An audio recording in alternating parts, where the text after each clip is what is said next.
Hi guys. All right, so we're going to read some more chapters in our Junie book, the one where Junie B. Jones is a party animal. So remember, Lucille has invited Junie and Grace to a slumber party, to a sleepover party at her Richie Nana's house. And Junie and Grace are so curious about what the Richie Nana's house looks like. So, we're going to start with chapter 3, which is called The Rules. And it goes like this. Guess what? Guess what? On Friday, Lucille's Nana called my mother, and she invited me to spend the night with Lucille on Saturday. And my mother did not even say no. My feet zoomed all around my house when I heard that. I'm spending the night, I'm spending the night, I'm spending the night. I zoomed into my baby brother Ollie's room. Hey Ollie, I'm spending the night, I'm spending the night, I'm spending the...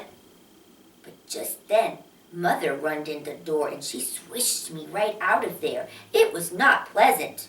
I brushed myself off. You shouldn't actually swish people, I said. Mother raised her voice at me. How many times, Junie B., how many times have I told you to stay out of Ollie's room while he's sleeping? How many? A million bazillion, I said. But that's just a ballpark figure. Mother glared at me very hard. I rocked back and forth on my feet. A ballpark figure is when you don't know the actual figure and so you make up a figure. 'Cause that will get people off your back, I said. My boyfriend named Ricardo told me that. His daddy sells insurance, I believe. Mother tapped her angry foot. We are not talking about Ricardo's father, Junie B. We are talking about going into Ollie's room when he's sleeping. And besides, I haven't said that you could spend the night at Lucille's. I need to talk it over with your dad. I hugged her leg. Please, Mother, please, Mother, please, I'll be good, I promise, But just then, the front door opened up. It was my daddy. He was home from work. I run to him like a speeding rocket. And then I hugged his leg too, and he couldn't even shake me off. I'll be good, Daddy, I promise, I promise, I promise. All of a sudden, Mother swished me away again. She put me down in the living room. And then she and my daddy did whispering in the hallway. And guess what? They said I could go to Lucille's. Yippee! Yippee! I shouted. After that, I started to zoom around the house some more. But Daddy quickly grabbed me by my belt. Here's the problem. I'm not actually zooming right now, I told my daddy. No, here's the problem, said Daddy. Before you spend the night with Lucille, you have to agree to the rules. I raised up my eyebrows. Rules? I asked. There's rules involved? Lots of rules, said Daddy. And then he and Mommy bent down next to me, and they told me the rules of spending the night at somebody else's house.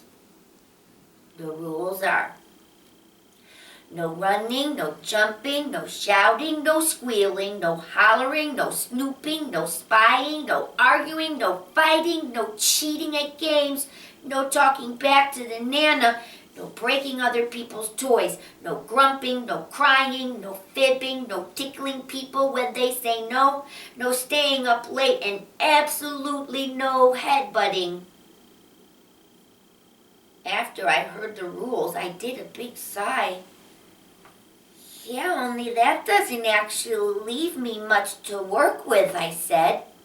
Mother ruffled my hair. Sorry, kiddo, but that's the deal, she said. Take it or leave it. I take it, I shouted. I'll take that deal. And then I kissed Mommy and Daddy on their cheeks and I hugged them very tight. And they couldn't shake me off again. All right, chapter 4 is called Packing My Bags. The next morning was Saturday. I jumped out of my bed and I run down to the kitchen. And then I got a big giant plastic bag and I run back to my room to pack up for Lucille's. First, I packed my favorite pillow, and then I packed my pajamas and my bathrobe and my slippers that looked like bunny rabbits. Also, I packed my blanket and I packed my sheets. And I packed my small, attractive throw rug that stays on my floor. Finally, I packed my stuffed elephant named Philip Johnny Bob. Philip Johnny Bob looked up from me from inside of the bag. Yeah, only here's the problem, he said. You're not actually supposed to put me in this plastic bag because I could suffocate in this thing. My eyes got big and wide. Oh no, I said upset. I forgot about that. That's how come I quickly got my scissors and I cut some air holes in that plastic bag for that guy. Philip Johnny Bob sniffed the air. That's better, he said. I patted his trunk and then I went into the family room and I watched cartoons until my mommy got up. Pretty soon I heard Mommy's slippers. They were coming down the stairs. Oh, Mother, I'm ready. I'm all ready to go to Lucille's. I pulled Mother into my room and I showed her my big plastic bag. Okay, guys, here's the picture. And if you look really close, you can see Philip Johnny Bob's trunk is just poking through an air hole there. So it looks like she's got too much stuff. Mother shook her head. Way too much stuff, she said. And then Mother got a teeny tiny suitcase from the shelf and she packed just my pajamas and my slippers and my bathrobe and my toothbrush. After that, she got out a sleeping bag from her closet and she put my pillow on top of it. There, she said, that's all you'll need. You're all set. I springed up into the air. All set, I hollered, real joyful. Junie B. Jones is all set for Lucille's sleepover. After that, I quick grabbed Philip Johnny Bob and I dragged all my stuff to the front door. Alrighty, let's go. Let's be on our way, I shouted, very excited. Mother was in baby Ollie's room and she didn't come. Okie dokie, I'm going outside now. Junie B. Jones is going outside to get in the car, I shouted. Just then, Mother runned to get me. No, Junie B, no. I'm not taking you to Lucille's. Remember, Lucille's Nana is coming here to pick you up at 3 o'clock. I told you that. I'm sure I told you that. All of a sudden, my shoulders got very slumping because I didn't actually remember that information. That's why. Oh, boy, I said, very sad.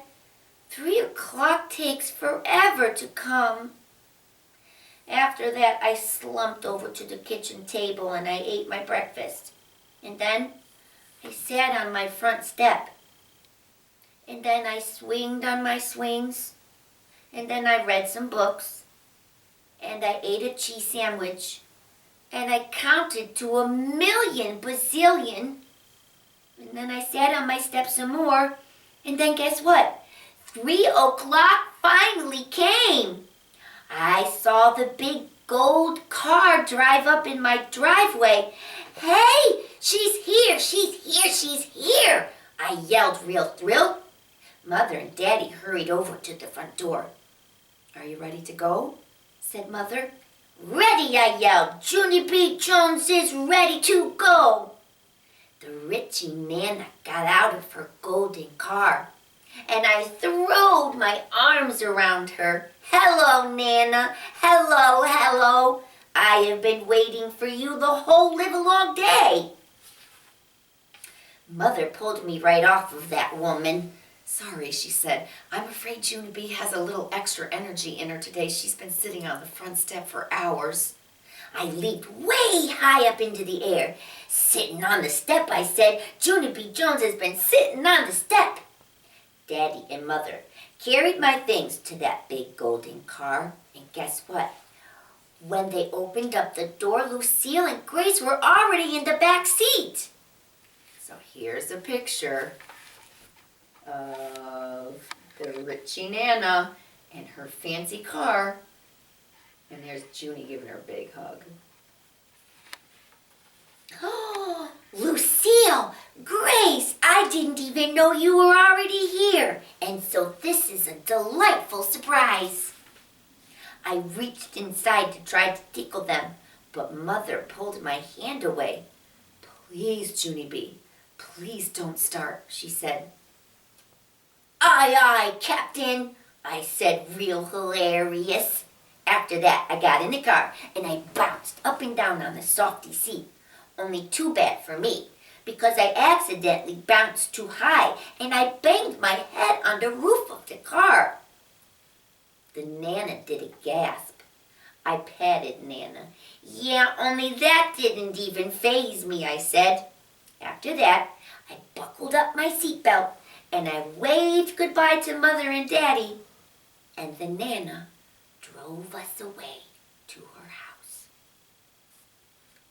Okay, guys, so that's the end of those 2 chapters. So the next time you're going to hear chapter 5, which is called Going to the Ball. All right, so I love you, I miss you,